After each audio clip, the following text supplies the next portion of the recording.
without a microphone today. So no microphone, bad sound quality, but lots of fun. And the reason why we're going to have a ton of fun today is because I want to talk about a word that some people feel is taboo, and that is the word consignment.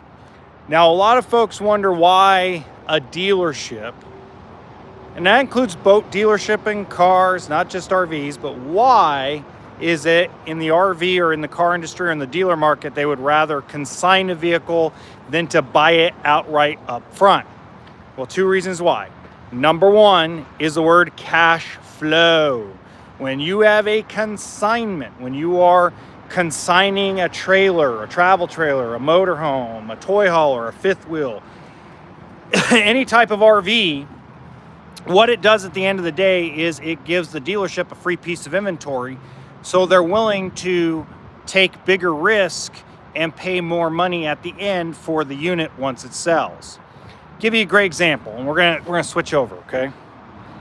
So this is a very beautiful 2011 Bullitt Premier. It's got full body paint, outside kitchen. Now it's been modified on the inside. Okay, let me show you how. Queen bed, blah, blah, blah. But it's been modified with recliners and an L-shaped lounge instead of a U-shaped dinette so they could fit the recliners in.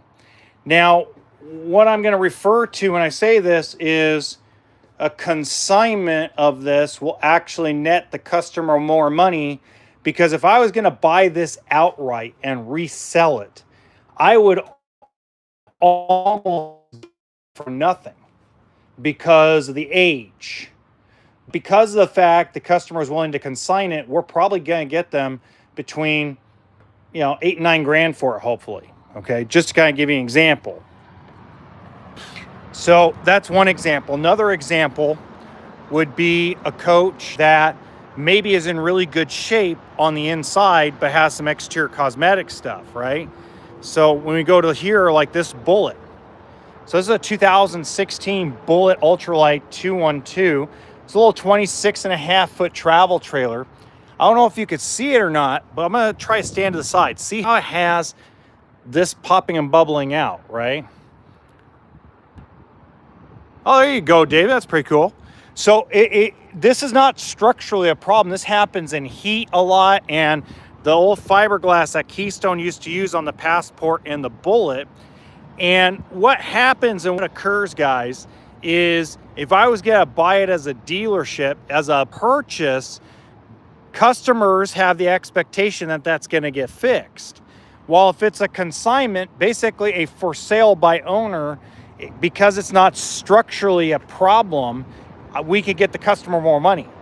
So like if I was going to buy this outright, I'd have to buy it minus what it would cost to redo everything, so that way it would sell. Being on consignment, we actually get more customers interested because basically it's a for sale by owner, and the dealership actually, the profit margin is a lot smaller. I don't care what I sound like. So just to give you an example, right? So when you do a consignment to sell your used travel trailer, your used toy hauler, used fifth wheel, you actually are going to net more money, and you don't have than you would if you traded in or if you sold it directly to the dealer. Now, obviously, private party is a whole different ballgame. I'm not covering private party. I'm covering the people that don't want to deal with the general public. You don't want to deal with the phone calls. You don't want to deal with the looky-loos, the tire kickers. Because there's a ton of tire kickers in this industry. Trust me.